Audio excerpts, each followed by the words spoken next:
Jazz here, and I am so digging the Geekcast Radio Network. Greetings, humans. This is Starscream, and you're listening to Toycast. And if any of you call me a partsformer one more time...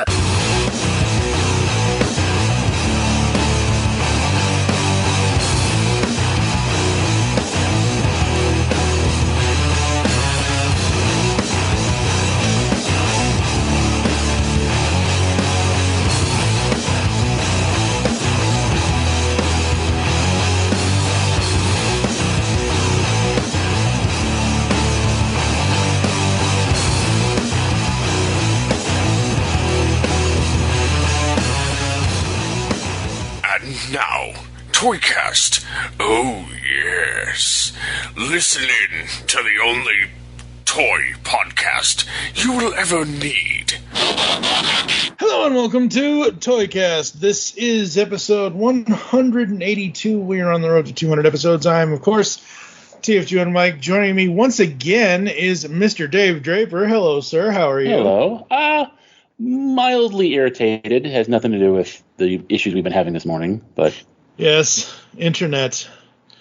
Internet. Yeah, let's not get into that. But we are here to talk about stuff and things and stuff, and we've got toys, and we've got trailers, and we've got Hack Snyder basically making a movie about everything, or a movie that has every trope ever. Okay, well, now I know where you stand on that whole debate. It's just a joke, really. I don't care. But dude, those people are crazy. Like, anyone who stands for Man of Steel is a madman. Like, I don't really want to diss people's personal beliefs, and I do think that Snyder's version of Justice League is better than the Whedon one, which isn't hard. But I think he's good at what he does. Yeah. Man of Steel is garbage. Like, I cannot believe people are mad that we're going to get a reboot on that. Yeah. The only thing with Man of Steel that I actually liked was how they told the origin story. The way it was told. I didn't even like that. Okay, well, that was the only thing I liked about Man of Steel. But looking at his directorial filmography, he's just not a director that I care to watch any of his movies. What is the one? I mean, I could look it up, but I'm notoriously lazy. I have what it is right the one here. With the girls in the insane asylum, and they have these amazing, like, very elaborate fantasies? You know what I'm talking about? I think it came out after Watchmen, when he was kind of a big after Watchmen. Legend of... Well, after Watchmen was Legends of the Guardians, the Owls of Gahul. He did Legends of the Guardians? 3D animated fantasy adventure film based on the Guardians of the... Okay, it's obviously not that. That's not the film. Okay, that's not 300, Rise of whatever, Wonder Woman. He was not the director on that, thank God. Justice League, Aquaman, Wonder Woman 84. There was okay, maybe it was before that, but there was one... Maybe I'm thinking of a different director. Did he direct it, or is it something... I thought he directed it. Oh, wait, was it a short, maybe? No. It was a Oh, okay. It's not on here. Sucker Punch. Yeah. Oh, Sucker Punch. Sucker Punch. Yeah. I would have never got that in a billion years. Yeah, no, that... But, I mean, to me, that's like his quintessential kind of movie, because it's hot girls, it's like kind of elaborate costumes, it's cool set pieces. Yeah. And there's nothing to it. Yeah. It's just like, okay, we're kind of jumping ahead, but it's just coolness for coolness' sake. Yeah. Which will come back up, I believe, when we get to the trailer. Yes. Well, the thing of it is like, for me, I love teasers, and I love whatever the first or whatever the final trailer is going to be. Whatever the, oh my God, it's coming this Friday, here's 2 minutes of clips of what you could expect to see. Teasers, maybe 30 seconds, 45 seconds, like, that's fine. I'm more than fine with that. Anything else? Here's a clip from this scene. Here's, like, all of the, what used to be TV spots, because they used to all have to advertise on television. They all now put on YouTube channels, and they're like Star Wars. And I'm going to be contradictory when I'm saying this, though, because for a film, I just want the teaser and the trailer and then I go in, and if I want to, if either one of those gets me to want to watch it, I will watch the film. However, when it comes to certain characters and certain TV shows that I'm like, I have watched every single Ahsoka clip the Star Wars YouTube channel has put out, along with watching the episodes, because I want to see Ahsoka in live action, and obviously we have her in live action now.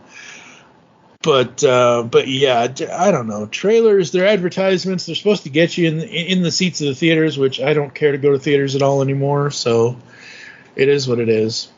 I still like the theater experience, and the thing about trailers that I used to love is that it saved me the cost of like 6 movies. Because Yeah. no, really, because they would tell you the whole, like, Zemeckis was infamous for like putting the ending of the movie in the trailers, right? Like the one with Harrison Ford where he's a murderer. Spoiler alert if you didn't see the trailer yet. Because it's a mystery about whether or not he killed this girl, and then in the trailer they reveal it. And then Castaway, it shows him getting home. After, does he get off the island? Well, in the trailer he does. But famously, there was a movie called Mr. Holland's Opus with Richard Dreyfuss. Love that movie. I had a friend who saw it and recommended it, and I was like, yeah, I've already seen it. And he's like, have you? It's like, yeah, I saw the trailer. And then I told him the entire movie.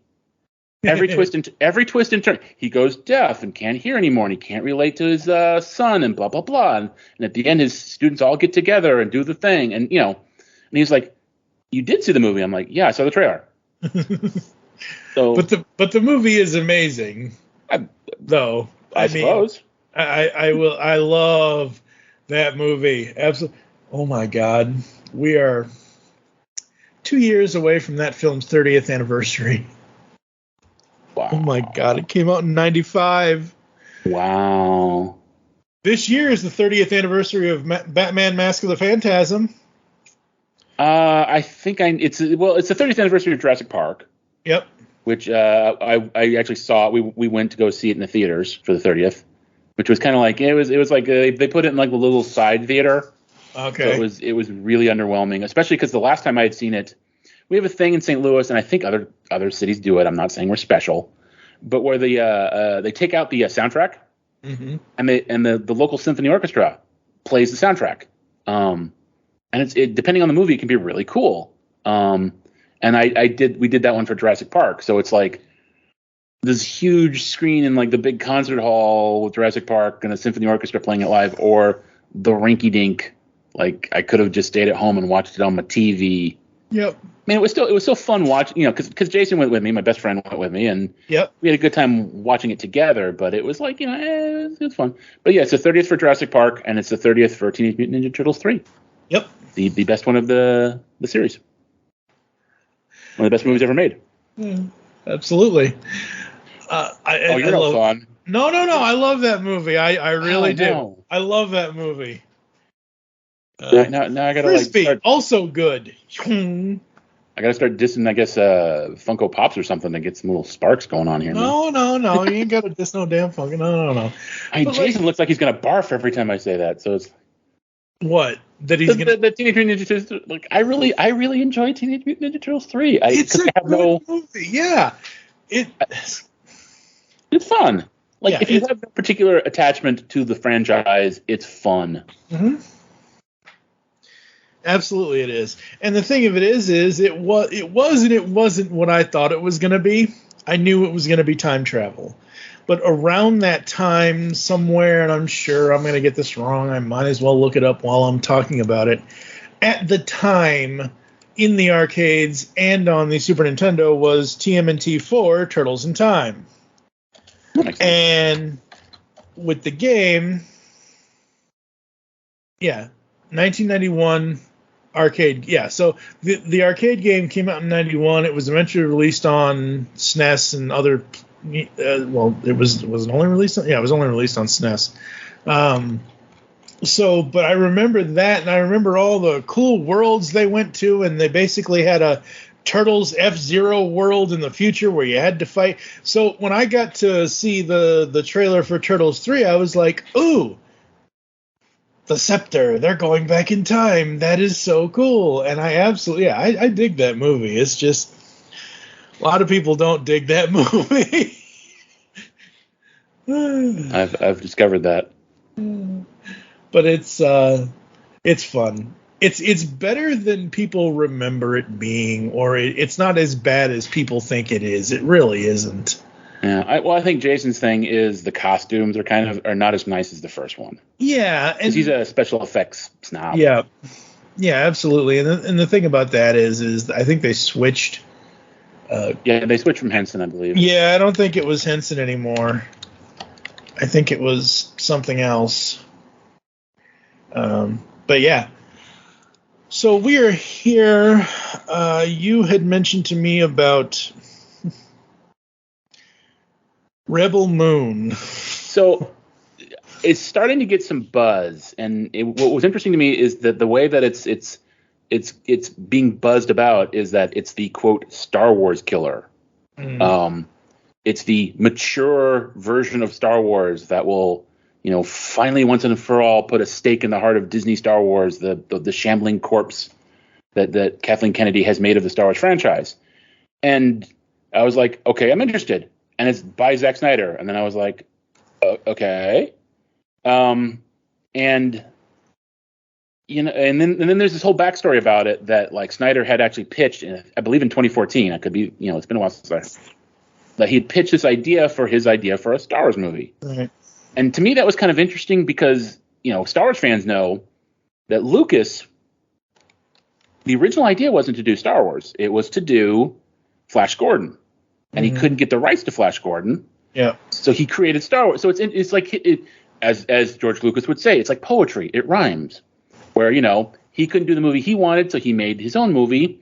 And Snyder can't do the movie he wanted, so he made his own movie. So it's like, I'm interested. And then I apparently liked the trailer a lot more than you did. But I do have issues with the narrative that's being woven about it.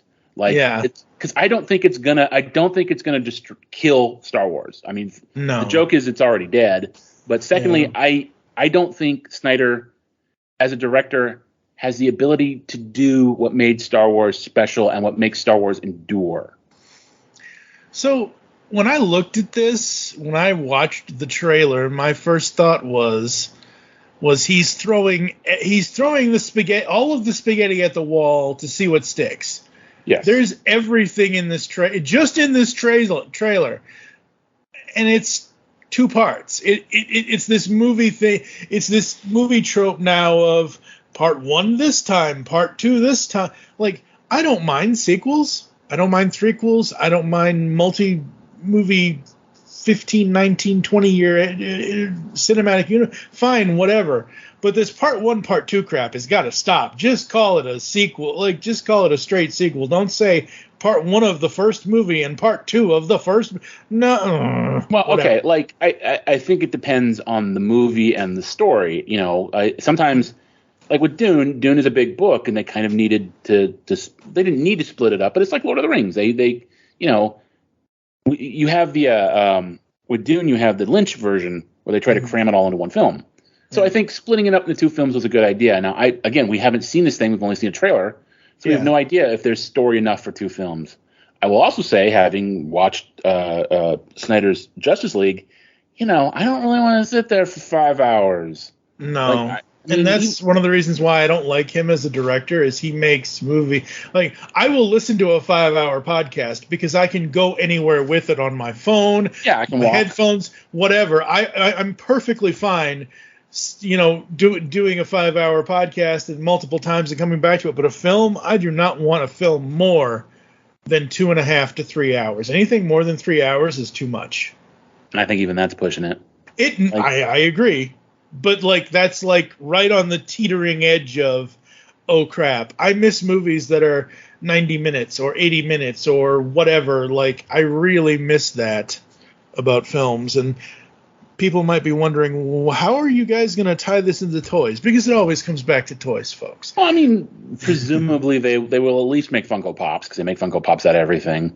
Sure. And I'd be shocked if it hits. Even if it doesn't hit, there'll be somebody who has the license. Yeah. Because it's Zack Snyder and it's a big science fiction, blah, blah, blah.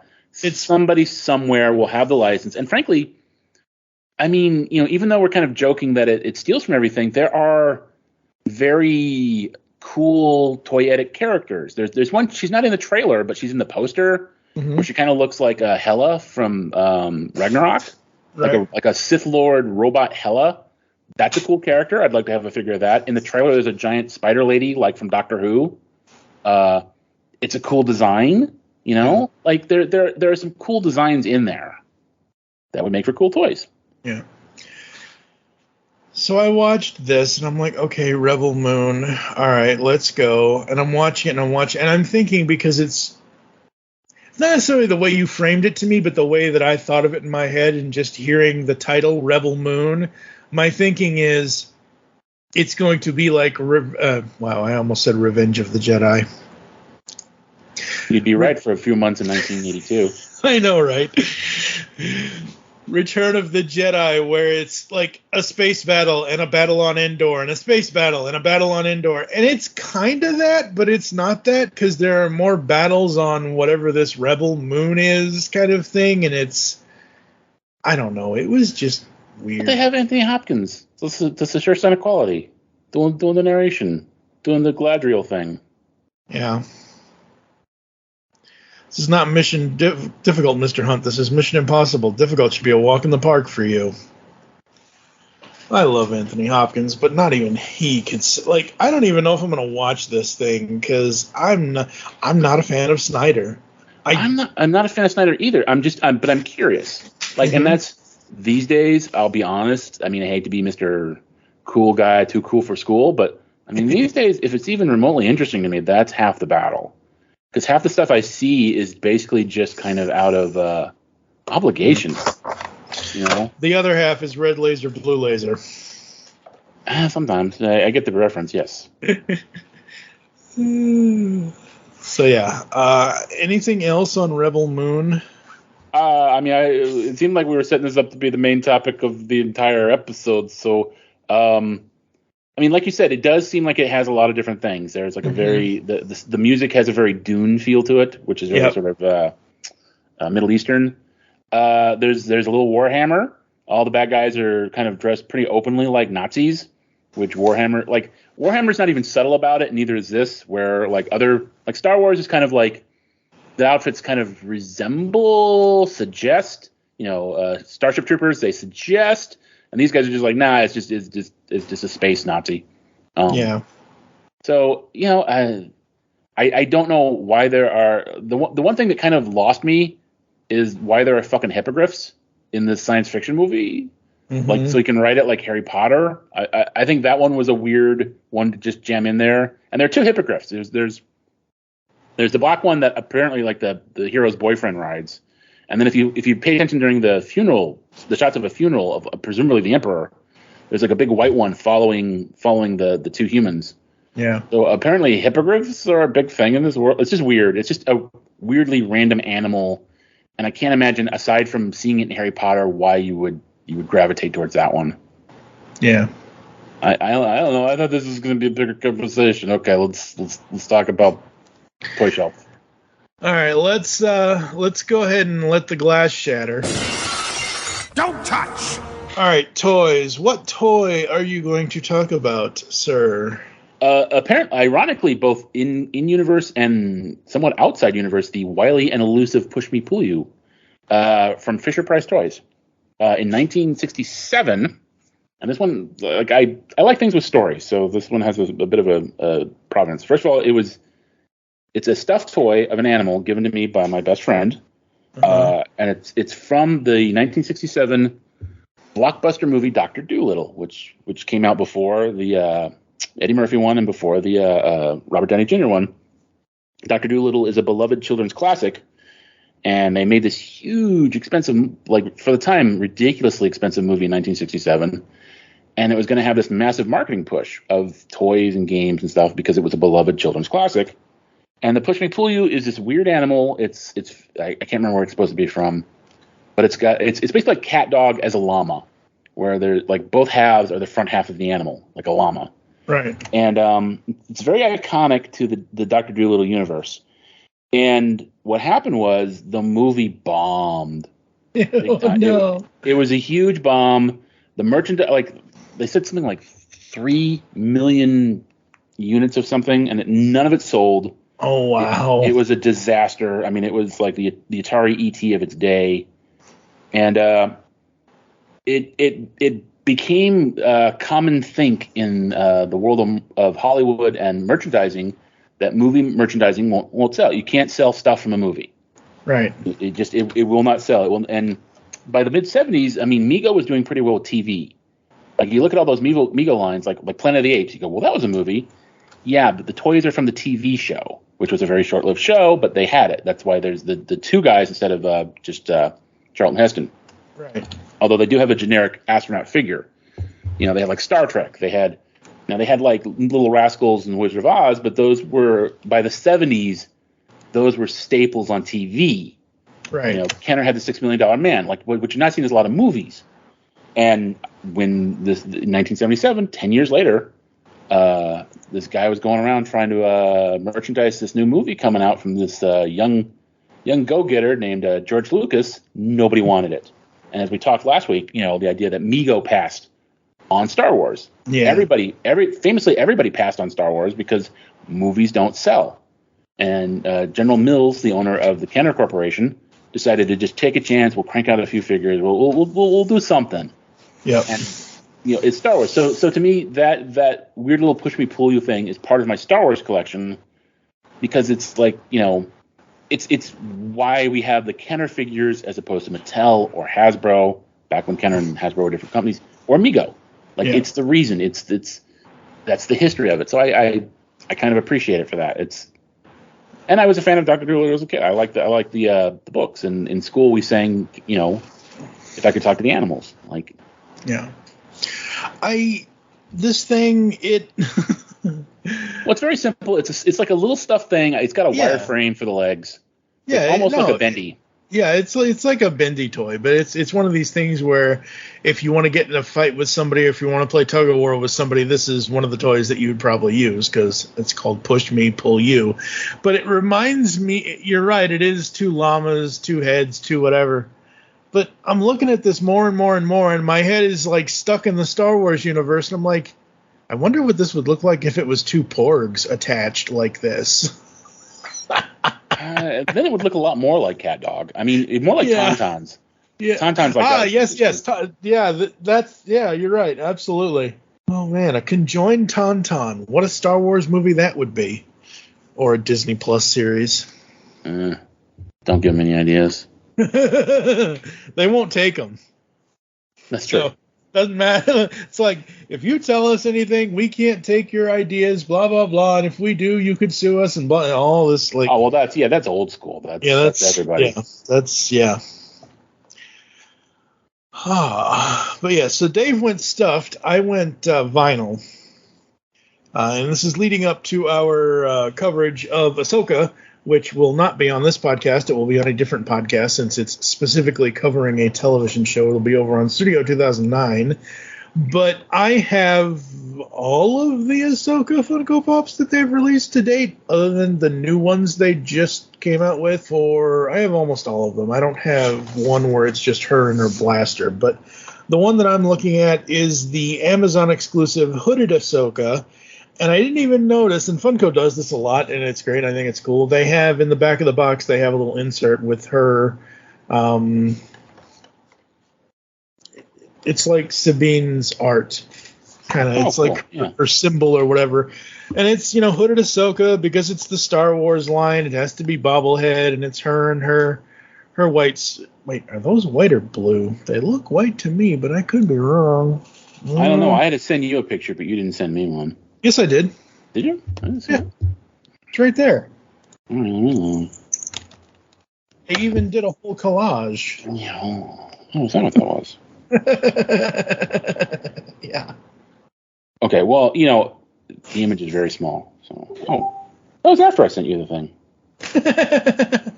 You can click on the image to make it bigger, Dave. Yeah, that's how they get you. No, it's not.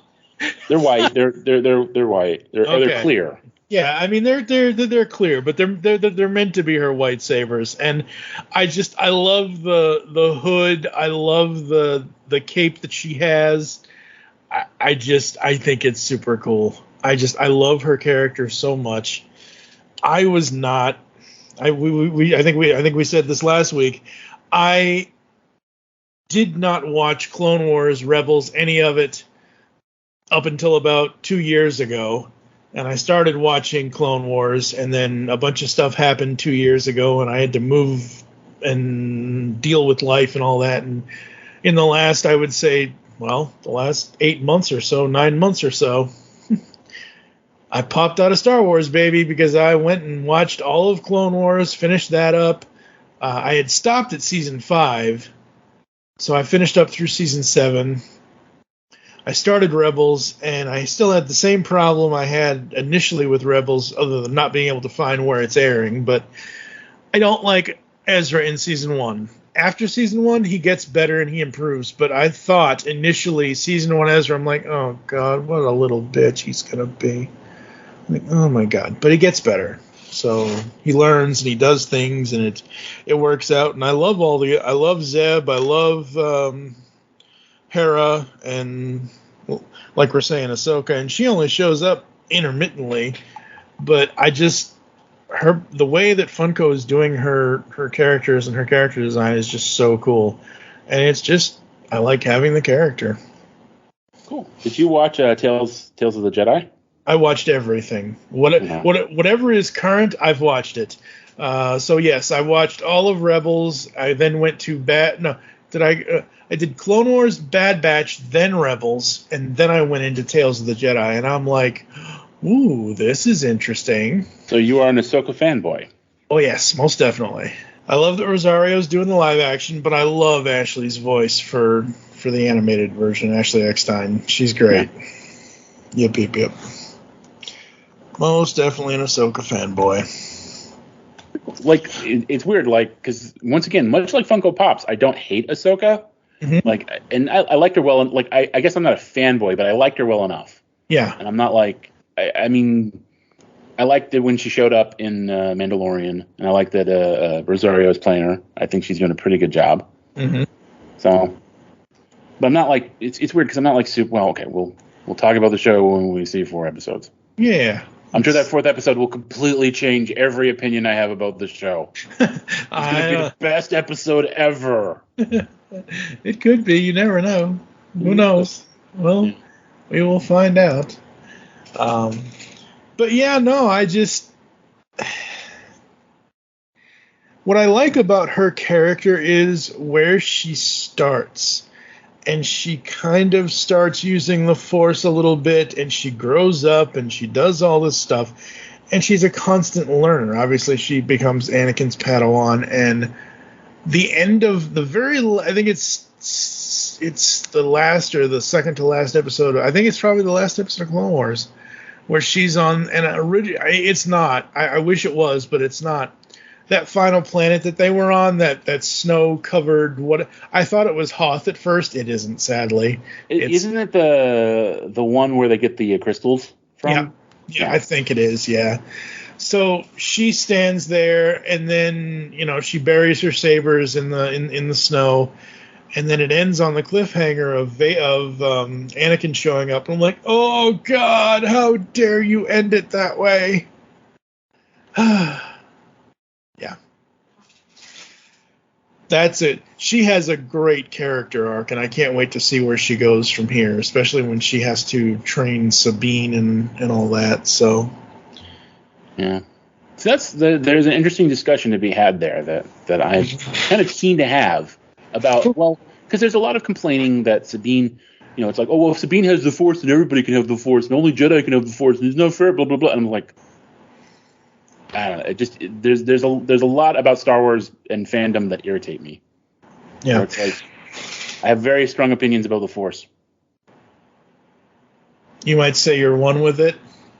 I wish I was, but no. But I'll sum it up. I'll sum it up like there's a great line from the movie Ratatouille, which is a great movie.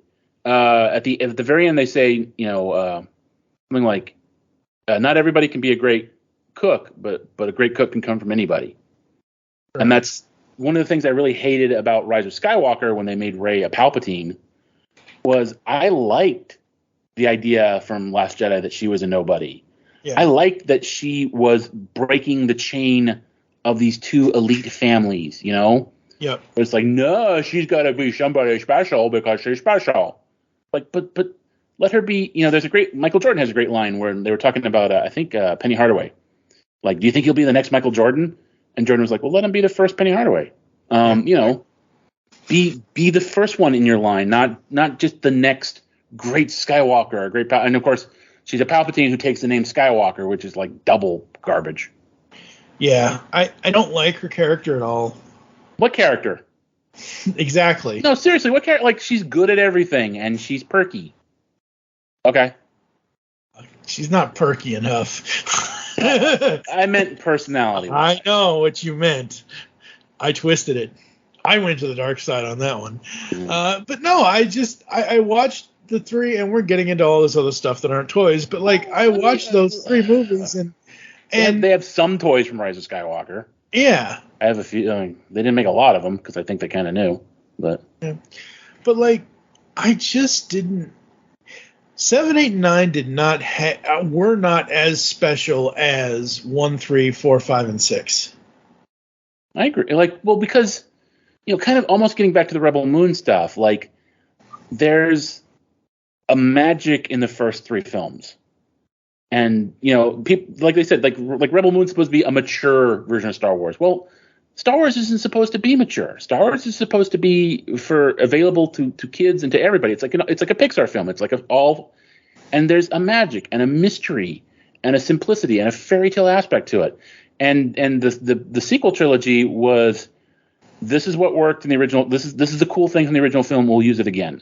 It was someone creating a thing out of pieces without understanding the magic that made it special. Yeah. We need a Millennium Falcon to shoot the TIE fighters. Well, but there's Han's bravado. There's the tension of the moment. There's things that they didn't get. There's a magic to it, and I think that's, in a larger sense, that's one of the things about movies starting in the 90s and through today, is very rarely do they understand the magic of it. They're trying for the cool stuff. Like that Snyder's thing is he's very cool. This looks badass and boom and pow and but there's no magic, there's no mystery, there's no wonder. And the original films, the reason the original films will always last is because when you see it as a kid, you have that wonder, and when you see it as an adult, you're plugged into that wonder. Either you relive it or you kind of like remember what it was like. And I think a lot of the new stuff doesn't have the wonder, Yeah, it's like a line from, and I don't know because it's been years and years since I actually read the book, but one movie, and this has nothing to do with geekdom, this is just me. One movie that I always end up rewatching a lot because I just enjoy the movie is 1998's version of Great Expectations with Ethan Hawke, Gwyneth Paltrow, and Robert De Niro and all that. And at the beginning or the end of the movie, Ethan Hawke's narration says, I'm not going to tell you the story how it happened. I'm going to tell you how I remember it. And I think that is a line that really kind of, I don't know, it kind of fits me with a lot of stuff that I remember as half my memories of stuff that have happened to me in the last 43 years of my life. Sometimes it may not be the exact way it happened. It's going to be the way that I remember it happening. Well, there's the line in Return of the Jedi. Like, you're going to find that many of the truths we cling to depend greatly on your own point of view. Mm-hmm. Like we all experience things our own way, and we all see it our own way, and we all tell the story the way that we remember it. Yeah.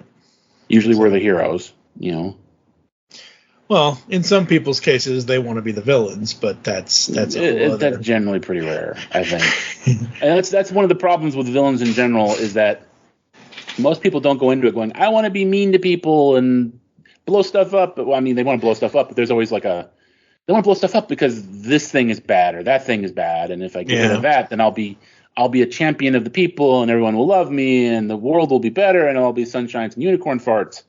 Like, nobody really sets out to like be horrible on purpose. Yeah, absolutely. No, it just kind of.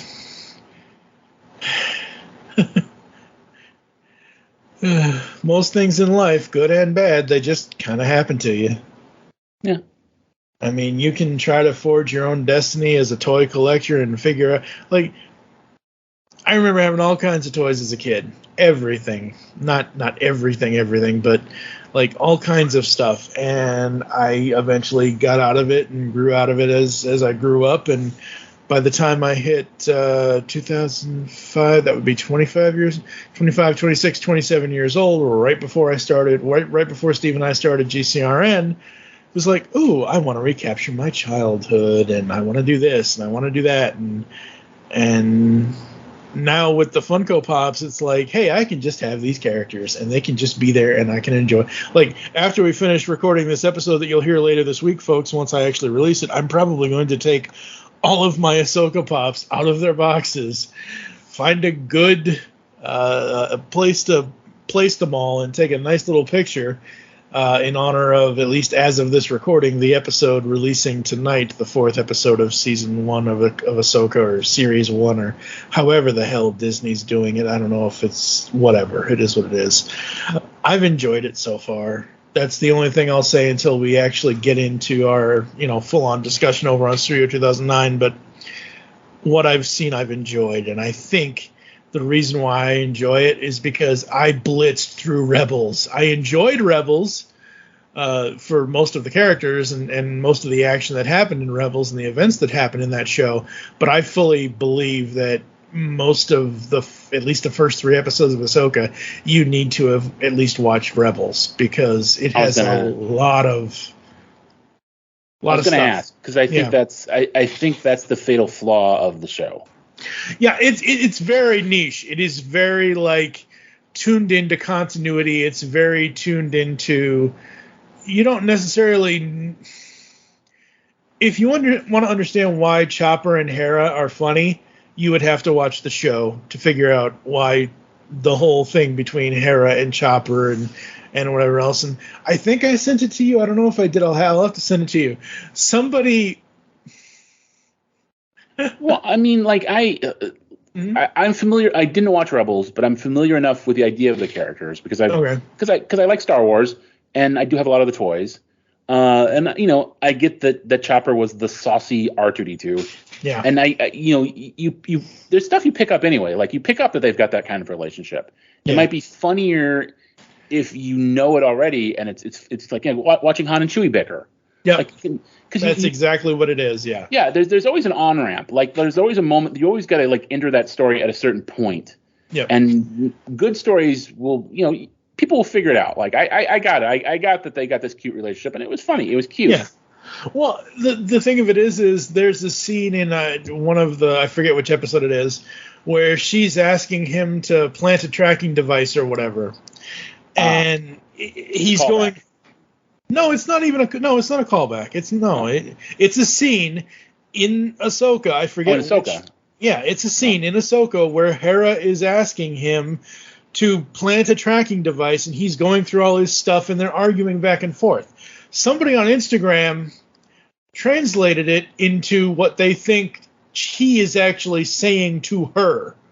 So I will send that to you. It's hilarious because the words that they use to translate, I'm like, in Chopper's sounds, I hear those words. I heard those words before anyone ever told me that there was that somebody tried to translate it into actual.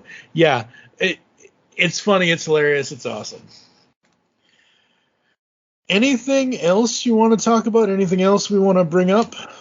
I mean, a lot of the stuff that I kind of want to talk about is a little gated for Ahsoka review. Okay. So, stuff about, like, canon and about the Force and about, like, the show.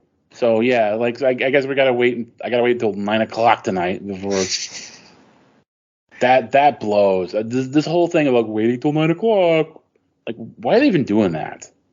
It's dumb. Well, I think it's a thing of they want, like, prime time for their streaming service, which is kind of silly because it's a streaming service. Yeah. I also think I wish it was like 9 a.m. or 3 a.m. or 12 a.m. whatever it is. Like, I wish it was that because I could then say, okay, we have a full Tano Tuesday, because I think that's why originally it was supposed to be on Wednesdays. the normal Wednesday Star Wars stuff that they had been doing, but then they switched it to 9 p.m. Eastern or 10 p.m. Eastern or whatever the hell time It's 9. on Tuesdays. So okay, It's 9 Central. 9 Central. Okay, so it's 10 Eastern. Yeah, so yeah, I'll watch it at 6 a.m. tomorrow, or 6 a.m. on Wednesday when people are hearing this in the future. Oh, time makes my head hurt. Yeah. All right, folks. I think we're going to go to a quick ad break. Come back to close the show right after this. One of the primary themes of ToyCast is that we focus on throwing it back to the past. We are who we are today because of the nostalgic memories and experiences from our childhood. Obviously, we wouldn't be doing this show if it weren't for the toys that made us so addicted to nostalgia. Throwback Toys Chicago is your primary go-to collectible store to reclaim the toys that drove those memories and experiences. Specializing in action figures from all of your favorite toy lines like Star Wars, G.I. Joe, He-Man, Transformers, Silverhawks, Ghostbusters, TMNT Mask, and more, get your dose of nostalgia with a shop run by collectors for collectors. Whether you are looking for a loose G.I. Joe ice cream soldier, a packaged Leonardo, recent Star Wars Black Series figures, or an AFA-graded Boba Fett, Throwback Toys Chicago is all about throwing you back into your geeky obsession with toys. Visit the shop at 1450 North Ashland Avenue in Chicago, Illinois, just 2 blocks south of Ashland and North Ave. Call the shop at 847-830-1031 or email them at tbtchicago@gmail.com. Visit them and give Throwback Toys Chicago a chance to throw you back to your childhood. Yo, Joe, and welcome to the Cracktastic Plastic Podcast, where a punk rock band of brothers get together to talk about one of our shared loves, toy collecting. Toy hunt by day, punk rock band by night. We'll take any excuse to get in the van. We all collect different toy lines like those real American heroes. G.I. Joe! To the toys that are more than meets the eye, Transformers. To He-Man and the Masters of the Universe. From vintage to modern and all topics in between, you can always expect some rowdy and passionate discussion because we love talking toys here on the Cracktastic Plastic Podcast.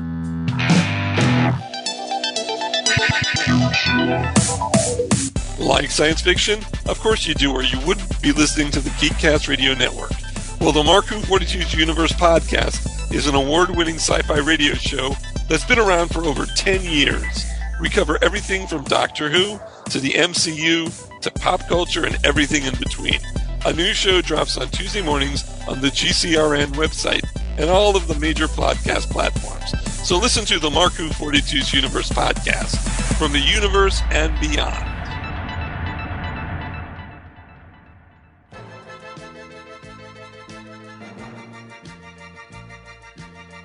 Hello, all sentient beings. Want the latest on everything going on in the Transformers multiverse? Check out the Transmissions Podcast Network. We've got weekly podcasts covering everything from Alpha Trion to Omega Supreme, from old school G1 all the way up to Cyberverse and beyond. And you don't want to miss Empire of Rust, the world's first and only Transformers live play role-playing game podcast. If you love Transformers, there's something for everyone at transmissionspodcast.com.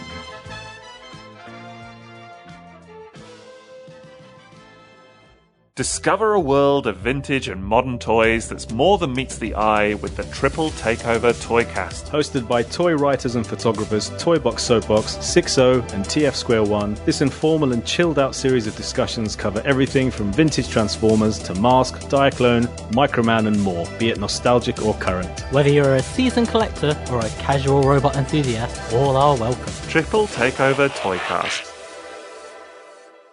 We are back here on Toycast. Ahsoka Funko Pop, Hooded Ahsoka Funko Pop, and the Push Me Pull You llama-looking thing was what we talked about today, as well as Rebel Moon, the new Netflix 2-part film that's coming out December of this year, and then April of next year for part 2.